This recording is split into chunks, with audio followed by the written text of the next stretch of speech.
सारण गुरु के digital class में एक बार फिर से आपका स्वागत है। मैं ओम प्रकाश गिरी आपके साथ क्लास 12th बायोलॉजी की बात कर रहा हूं और इस सीरीज में हम लोग प्रीवियस ईयर क्वेश्चन पेपर्स को सॉल्व कर रहे हैं। एक बात मैं वीडियो शुरू करने के पहले फिर से आपको रिमाइंडर देना चाहता हूं कि ऑलमोस्ट साइंस के फिजिक्स, केमिस्ट्री, बायोलॉजी, मैथ्स के प्रीवियस ईयर क्वेश्चन पेपर हम लोग सॉल्व कर रहे हैं और एप्रोप्रिएट सॉल्यूशंस दे रहे हैं जिससे कि आप एग्जामिनेशन में बेहतर स्कोर कर सको। तो आप सारण गुरु डिजिटल क्लास को सब्सक्राइब करिए, वीडियोज देखिए। अगर आपको कुछ प्रॉब्लम आ रही है तो आप डायरेक्ट मैसेज कर सकते हैं, कांटेक्ट कर सकते हैं। हम सारे टीचर्स आपके बेहतर भविष्य के लिए हमेशा लगे हैं, कृत संकल्प हैं। तो आज का वीडियो स्टार्ट करते हैं।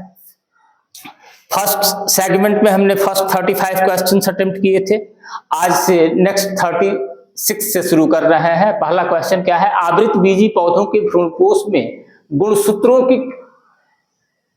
की सूत्र गुणता क्या होती है?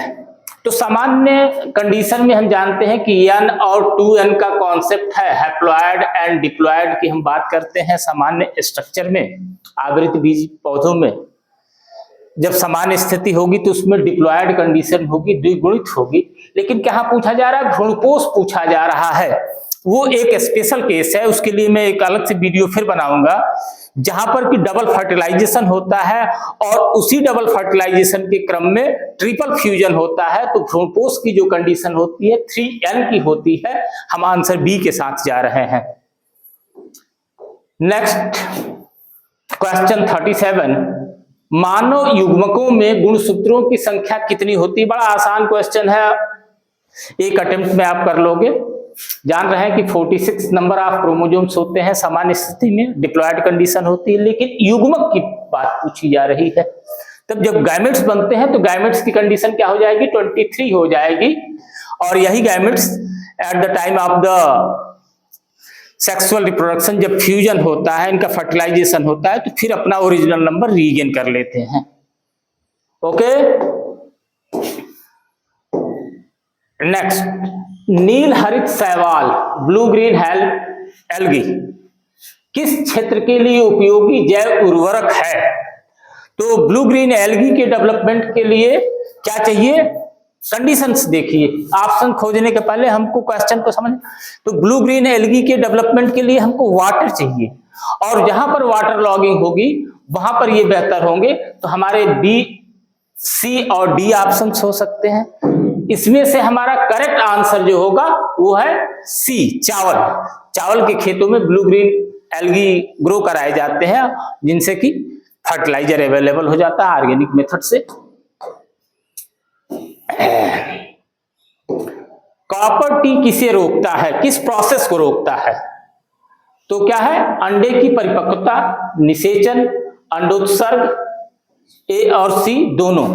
तो दोनों का तो कोई सवाल ही नहीं उठता। और अंडोत्सर्ग, कॉपर टी इंप्लांट किया जाता है फीमेल के यूटेरस में, तो अंडोत्सर्ग भी नहीं रोकेगा। क्या रोक सकता है? अंडे की परिपक्वता पर भी इसका कोई असर नहीं पड़ेगा। ये रोकता है प्रोसेस ऑफ फर्टिलाइजेशन, निषेचन की प्रक्रिया को रोकता है कॉपर टी।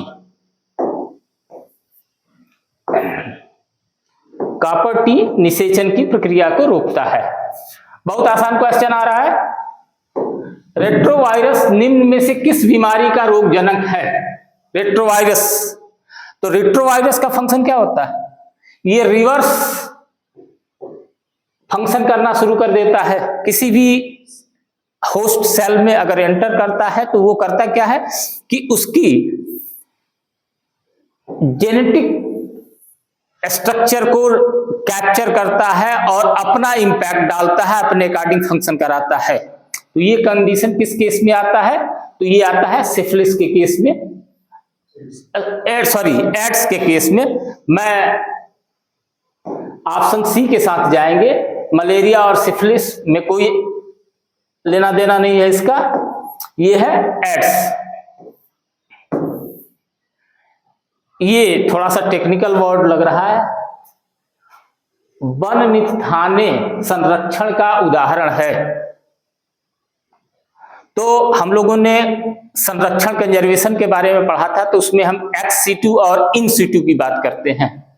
एक्स सीटू, तो यहां जो टर्म दिया गया है उसकी इंग्लिश है एक्स सीटू कंजर्वेशन। तो इस एक्स सीटू कंजर्वेशन के लिए हम क्या कर सकते हैं, कौन सा कंडीशन इसमें दिखाई पड़ रहा है कि जहां पर उस ऑर्गेनिज्म को, उस स्पीसीज को प्रिजर्व करने के लिए वहां से उसके ओरिजिनल प्लेस से हटा के दूसरी जगह रखा जा रहा है। तो हम देख रहे हैं राष्ट्रीय उद्यान, पवित्र उपवन, जंतु उद्यान, वहां पर इन तीनों कंडीशन में हम देख रहे हैं क्या कि ऑर्गेनिज्म जो भी स्पीसीज है वो अपनी ओरिजिनल प्लेस पर ही है। यहाँ फर्स्ट ऑप्शन बीज बैंक में ये कंडीशन है कि वहां से बीज लेकर प्रिजर्व करके कंजर्व किया जाता है और फिर उसका हम ग्रो कराते हैं अपने रिक्वायरमेंट के अकॉर्डिंग। 42 ध्रुवीय पुटक पाया जाता है। ग्राफियन फॉलिकल की कंडीशन को याद करिए। फीमेल के केस में during the process of ovulation जब ग्राफियन फॉलिकल बनता है तो उसी समय ये ध्रुवीय पुटक का निर्माण होता है। तो ऑब्वियस सी बात है कि ये तीनों ऑप्शंस नहीं है। नर मानव के वृषण में, पौधों के अंडाशय में, मानव यकृत में, ये तीनों ऑप्शन नहीं है। हम ऑप्शन 4 के साथ जाएंगे, मादा मानव के अंडाशय में ये कंडीशन होता है।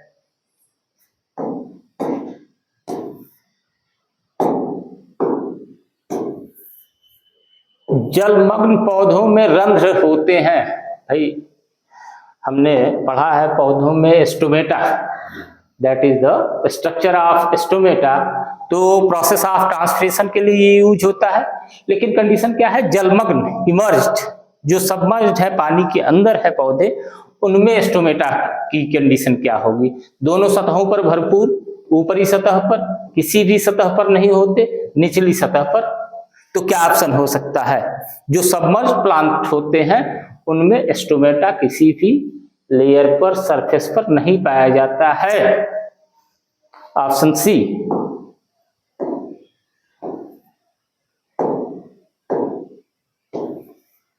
44 सोमा क्लोन विविधता किसके द्वारा प्राप्त की जाती है।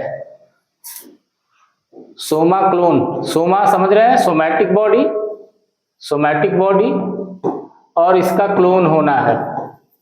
तो ये कंडीशन कहां होगी, किसके द्वारा प्राप्त की जा सकती है। तो ऑप्शंस क्या है, ऊतक संवर्धन, गामा किरणें, उभय मिश्रण, रासायनिक उत्परिवर्तन जन। तो ये तीनों ऑप्शंस नहीं सही है।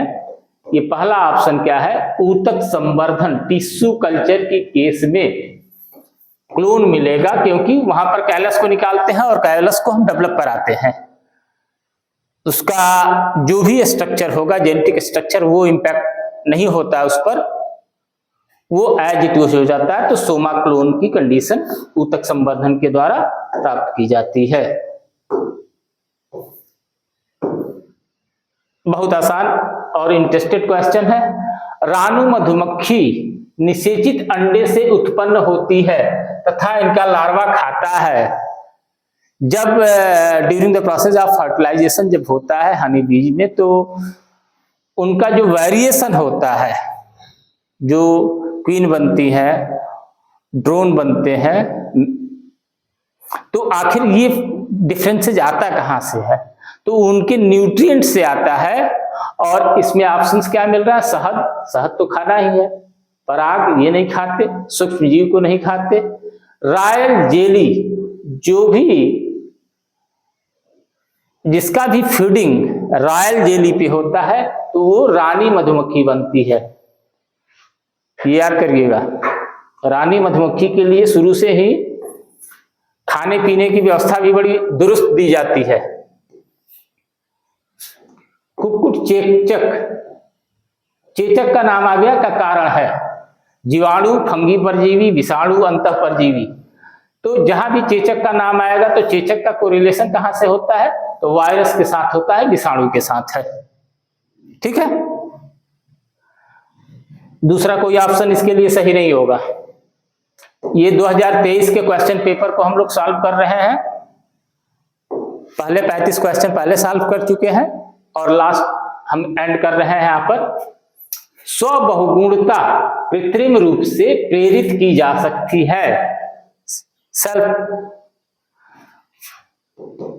तो इसके ऑप्शंस क्या है? कोल्सिचीन, क्लोरोफॉर्म कोल्सिचीन द्वारा, और क्लोरोक्वीन। कहीं स्पेलिंग मिस्टेक हुई है लिखने में, कोल्सिचीन 2 बार आ चुका है और इसका करेक्ट ऑप्शन भी कोल्सिचीन ही होगा। यहां भी है ए और सी दोनों पर यहां लिखा गया है, कहीं से मिसप्रिंट है तो इसको आप करेक्ट करके देखिएगा। और लेकिन सही ऑप्शन इसका कोल्सिचीन ही होगा। क्लोरोफॉर्म तो एनेस्थीसिया का काम करता है। भोजन की विषाक्तता, जो फूड पॉइजनिंग होती है, बॉटुलिज्म की कंडीशन होती, किसके कारण होती है? तो राइजोबियम, एजोटोबैक्टर, लैक्टोबैसिलस, क्लॉस्ट्रीडियम। तो ये दोनों तो नाइट्रोजन फिक्सेशन से रिलेटेड है। लैक्टोबैसिलस किससे रिलेटेड है? तो लैक्टिक एसिड के फॉर्मेशन से। हमारा सही ऑप्शन है क्लॉस्ट्रीडियम, ये बॉटुलिज्म का कारण बनता है, इसकी वजह से फूड पॉइजनिंग हो जाती है। रक्त में प्रतिरक्षी किसके द्वारा स्रावित होते हैं? तो प्रतिरक्षी स्रावित करने के लिए कौन कौन से हैं ऑप्शंस? मोनोसाइट्स, न्यूट्रोफिल, लिम्फोसाइट्स और बेसोफिल्स। तो इसमें करेक्ट ऑप्शन हमारा होगा लिम्फोसाइट्स। बाकी इसमें से प्रतिरक्षी को नहीं उत्पन्न करते हैं। हम तेजी के साथ चल रहे हैं। आज का वीडियो कोशिश कर रहे हैं कि और छोटा ही बने, जल्दी से समाप्त हो जाए। निम्नलिखित में से कौन सा सबसेत्मक जलीय जंगली घास है? तो सबमर्ज प्लांट जंगली घास, जलकुंभी नहीं है, ट्रॉपा भी नहीं है, एजोला और गोरफिया। तो इसमें करेक्ट ऑप्शन हमारा जो होगा वो है एजोला। ये सबसेत्मक जलीय जंगली घास है।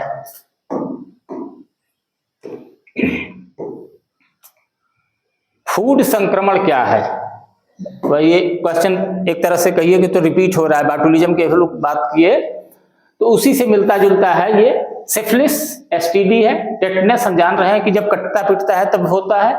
निमोनिया ये लंग प्रॉब्लम है, इन्फेक्शन से भी होता है। तो हमारा सही ऑप्शन जो होगा वो है टाइफाइड।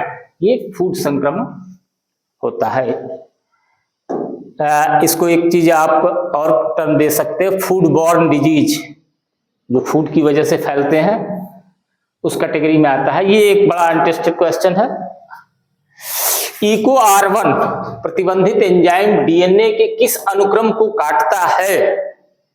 ये कॉम्पिटिटिव एग्जाम्स में भी कई बार पूछा जा चुका है। तो ऑप्शन हमारा क्या है? GTA, TATC, AAGCT, AAGTC। अब इन तीनों ऑप्शंस को हम देखें तो हम क्या पा रहे हैं कि यहां पर रैंडम अरेंजमेंट है। जो भी कोडोन इंडिकेट किए गए हैं वो रैंडम अरेंजमेंट है। इनमें से हमारा सही ऑप्शन जो होगा GATC। अब इसका काउंटर पार्ट जो कटिंग होती है डीएनए सेगमेंट्स की EcoR1 के द्वारा, तो वो कंडीशन होगी GATTC।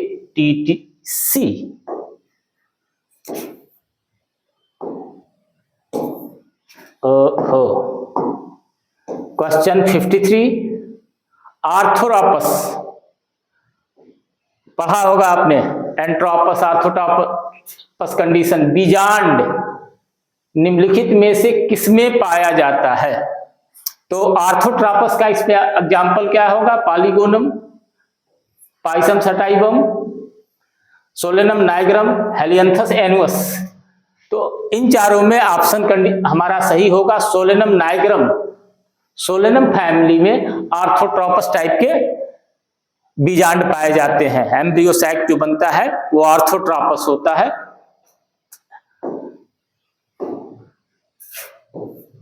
आ, 54 शुक्राणु का संचलन किसके द्वारा होता है? बहुत आसान क्वेश्चन है। तो एक्रोजोम का फंक्शन क्या होता है? पेनिट्रेशन होता है। मध्य भाग, यहां पर माइटोकॉन्ड्रिया बहुत होते हैं। शीर्ष भाग में ही एक्रोजोम होता है।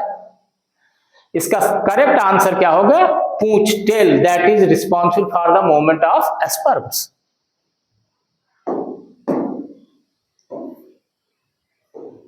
निम्नलिखित में से किसमें रंध्र तथा जड़ों का अभाव होता है? Stomata and roots are absent, किसमें होंगे? देखिए स्क्रीन को बड़ा कर दिया। ड्रेसिना, मैसेम्ब्रिया, हाइड्रीला, जलकुंभी।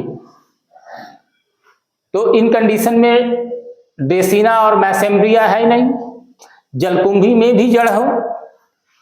इसमें हमारा करेक्ट आंसर क्या होगा? हाइड्रीला। इसमें जड़ और रंध्र नहीं होते।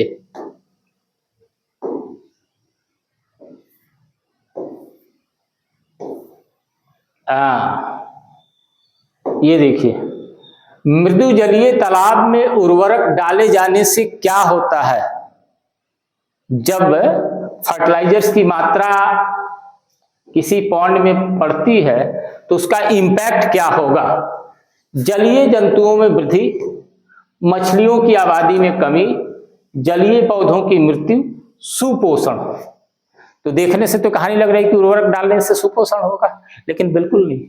ये शुरू में तो अच्छा है, थोड़ा सा इंपैक्ट इसका पॉजिटिव होगा, लेकिन at the end of the day ये कारण हो जाता है किसका? उर्वरक डाले जाने से क्या होता है? जलीय जंतुओं में वृद्धि नहीं होती, मछलियों की आबादी में कमी भी नहीं होती, जलीय पौधों की मृत्यु हो जाती है, बीओडी की कंडीशन आ जाती है। इससे रिलेटेड अभी और क्वेश्चन आ रहा है, जलीय पौधों की मृत्यु हो जाती है। ऑटोजोमल प्राथमिक नॉन जंक्शन, ऑटोजोमल है, प्राइमरी है, नॉन डिजंक्शन के कारण होने वाला रोग है। दांत कोशिका अरक्तता नहीं है, क्लिनफेल्टर सिंड्रोम नॉन डिजंक्शन का केस नहीं है। टर्नर सिंड्रोम भी इस केस का एग्जाम्पल नहीं है। इसका सही एग्जाम्पल है डाउन सिंड्रोम। वैसे ये बात याद रखेंगे, ये तीनों एक ही कैटेगरी के डिसऑर्डर्स हैं, नाम मैं नहीं बताने जा रहा। ये तीनों एक साथ रखे गए हैं आपकी बुक में, क्लिनफेल्टर सिंड्रोम, डाउन सिंड्रोम और टर्नर सिंड्रोम। क्या कंडीशन है? टर्नर और क्लिनफेल्टर से भी फैमिलियर होंगे। डाउन सिंड्रोम जिसको बोलते हैं 21st ट्राइसोमी,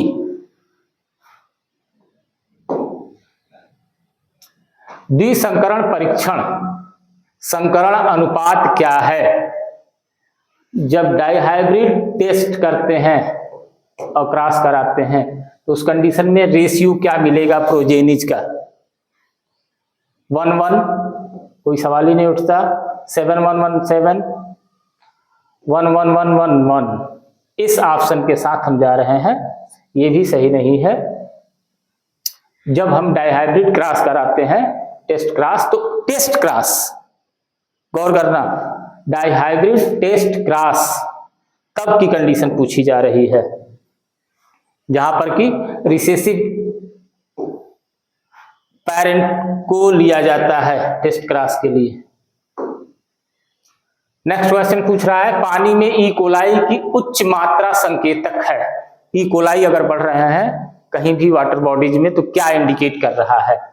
वहित मल जल प्रदूषण का, पानी की कठोरता का, औद्योगिक प्रदूषण का, जल में क्लोरीन का होना। तो इन चारों में करेक्ट ऑप्शन क्या है? E coli. तभी जब ऑर्गेनिक वेस्ट मटेरियल से एक्यूमुलेट होंगे वाटर बॉडीज में, ज्यादा होंगे तो ई कोलाई की मात्रा बढ़ जाती है। बाकी तीनों गलत ऑप्शन हैं। जल में क्लोरीन होगा तो साफ सफाई के लिए होता है। इंडस्ट्रियल वेस्ट अगर आ रहे हैं तो उस कंडीशन में इकोलाई डेवलप नहीं होगी। अगर हार्ड वाटर है वहां भी ये कंडीशन नहीं आएगी। कंडीशन कब आएगी? जब उसमें ह्यूमन स्क्रीटा, स्पेशली स्क्रीटा टाइप के मटेरियल्स ज्यादा अवेलेबल होते हैं, पाए जाते हैं। फोटोकेमिकल स्मॉग में कौन हमेशा उपस्थित रहता है? कंडीशन लगा दिया है। ऑप्शंस कई हैं, carbon dioxide, ozone, sulphur dioxide, CH4। अब इनमें फोटोकेमिकल स्मॉग में देखने से तो लग रहा है कि SO2 के साथ हम चले जाएं, लेकिन SO2 नहीं होगा। यहां पर ओजोन की एग्जिस्टेंस फोटोकेमिकल स्मॉग में होती है, ज्यादा हमेशा होगी। ये भी अच्छा क्वेश्चन है। सैनिटरी लैंडफिल को किसके विकल्प के रूप में अपनाया था? सैनिटरी लैंडफिल इन चारों में से किसके अल्टरनेट के फॉर्म में यूज किया जाता है? तो खुला जलता हुआ डंप, सुपोषण, वाहित मलजल, जैव आवर्धन। तो बायोमैग्निफिकेशन का कोई मतलब नहीं है। वहित जलमल के लिए सैनिटरी लैंडफिल नहीं है। सुपोषण से कोई लेना देना नहीं है। हमारा सही ऑप्शन क्या जाएगा? खुला जलता हुआ डंप, ओपन। अगर हम डंपिंग कर रहे हैं, उसको बर्न करा रहे हैं, तो उसके अल्टरनेट में हम सैनिटरी लैंडफिल का यूज करते हैं। ये ज्यादा बेहतर है, इससे कम टॉक्सिक गैसेज रिलीज होगी, एनवायरनमेंट का डैमेज कम होगा। 62 एंजाइम जो एलाइजा टेस्ट में परीक्षण में उपयोग होता है। एलाइजा टेस्ट में एंजाइम जो पूछा जा रहा है, पॉलीमरेज, पेरोक्सिडेज, लाइगेज, एंडोन्यूक्लिएज। तो इसमें हमारा करेक्ट आंसर क्या हो जाएगा? जो टेस्ट में यूज किया जाएगा उसमें पेरोक्सिडेज होगा। एंजाइम एलाइजा टेस्ट में उपयोग किया जाता है।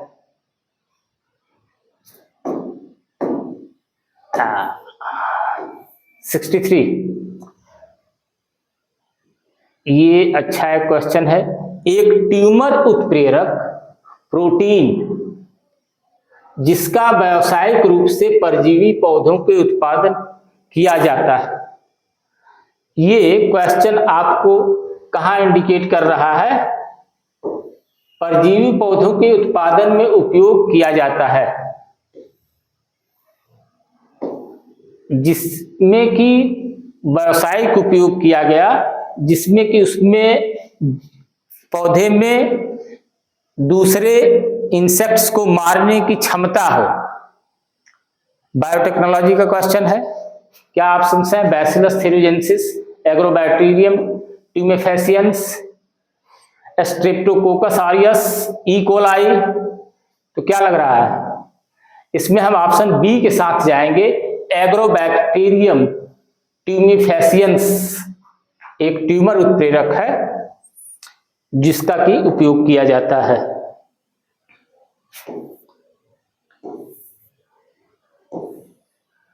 निम्नलिखित में से कौन सा एक व्यवस्थित कीटनाशक है?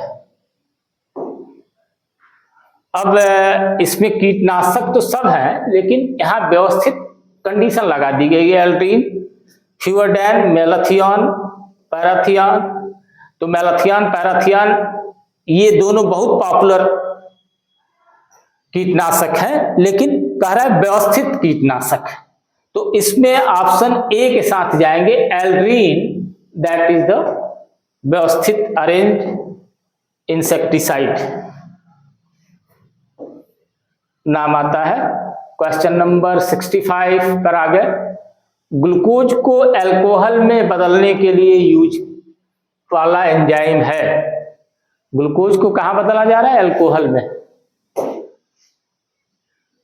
जितने भी प्लांट प्रोडक्ट हैं, ग्लूकोज, फ्रक्टोज, इन सबको अल्कोहल में कन्वर्ट किया जा सकता है, लेकिन यहां पर ग्लूकोज को बदलने के लिए कौन सा एंजाइम है? Invertase, lipase, जाइमेज, diastase. तो इसमें हम ऑप्शन सी के साथ जा रहे हैं, जाइमेज, जो कि ग्लूकोज को अल्कोहल में बदल देता है।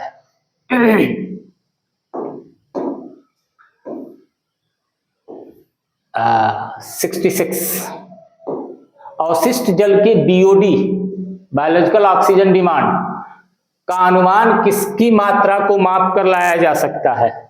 ऑक्सीजन की खपत, ऑक्सीजन की निकास, जैव निम्नीकरण कार्बनिक पदार्थ, कुल जैविक कार्बनिक पदार्थ। तो इसमें बीओडी की मात्रा, तो जाहिर सी बात है ये ऑक्सीजन की डिमांड की बात कर रहा है। तो डिमांड में ऑक्सीजन से रिलेटेड हमारे ऑप्शन कौन कौन है? ए और बी है, सी डी बिल्कुल नहीं है। तो ऑक्सीजन की निकास और ऑक्सीजन की खपत, यही दो ऑप्शंस होंगे। इसमें कौन सा सही होना चाहिए? तो इसमें सही ऑप्शन होगा ऑक्सीजन की खपत कितनी हो रही है उसके हिसाब से हम ये पता लगाते हैं कि अवशिष्ट जल में बीओडी का अनुमान लगाते हैं। आज तेजी के साथ हम लोग चले। नेक्स्ट क्वेश्चन 67, मेमोरी कोशिका का निर्माण किसके द्वारा होता है? जाहिर सी बात है मेमोरी सेल्स से रिलेटेड एक क्वेश्चन अभी और आया था। तो हमारा ऑप्शन क्या होगा? Monocyte, lymphocyte, eosinophils, neutrophils. तो मेमोरी सेल्स का निर्माण किसके द्वारा होता है? तो लिम्फोसाइट्स, बी लिम्फोसाइट्स और टी लिम्फोसाइट्स नाम सुना होगा। तो वो मेमोरी सेल्स के डेवलप करती हैं।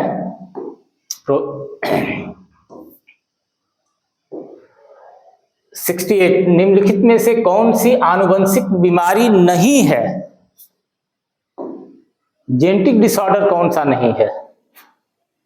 सिस्टिक फाइब्रोसिस ये जेनेटिक डिसऑर्डर है, हीमोफीलिया भी जेनेटिक डिसऑर्डर है, और थैलेसीमिया भी जेनेटिक डिसऑर्डर है।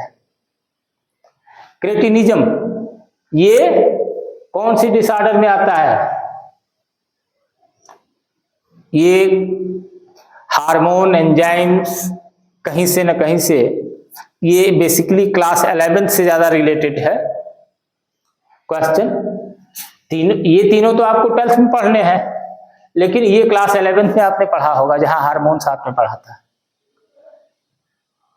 Cretinism that is not a genetic disorder.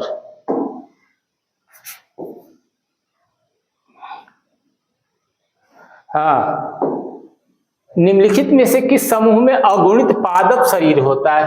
पादप शरीर होता है। ये भी बेसिकली 11th से रिलेटेड है, लेकिन आपके पेपर में आया है 2023 में। तो देखते हैं क्या है। आवृत बीजी बिल्कुल नहीं, अनावृत बीजी भी नहीं होंगे, टेरिडोफाइट्स भी नहीं होंगे। पादप शरीर अगुणित होता है in the case of the bryophytes में। ब्रायोफाइट्स में वो अगुणित होता है जो मेन प्लांट होता है। और आज का ये आखिरी क्वेश्चन, क्वेश्चन नंबर 70, तृतीय शब्द का प्रयोग किया जाता है अब द्विलिंगी पुष्प के लिए, एक लिंगी स्त्री पुष्प के लिए, एक लिंगी नर पुष्प के लिए, एस्टेमिनेट पुष्प के लिए। तो एस्टेमिनेट और द्विलिंगी ये दोनों तो नहीं होंगे, एक लिंगी स्त्री पुष्प भी नहीं होगा, चूंकि यहां शब्द है हिंदी में देखो मिल गया है पितृ। अगर पितृ है तो पिता है, और इसका सही ऑप्शन होगा सी, एक लिंगी नर पुष्प के लिए। तो आज की कहानी बस इतनी ही, जल्दी से समेट लिया हम लोगों ने। और इसी तरह फास्ट रिकैप करना शुरू करो क्वेश्चन पेपर्स का। पिछले प्रीवियस ईयर्स के 4 साल के क्वेश्चन पेपर अगर आप रिकैप कर लेते हो तो आप बहुत अच्छा स्कोर कर सकते हो। आप 90 अबव जा सकते हैं बिल्कुल आसानी के साथ। ओके, हमारी शुभकामनाएं हैं। Thank you very much for watching the video.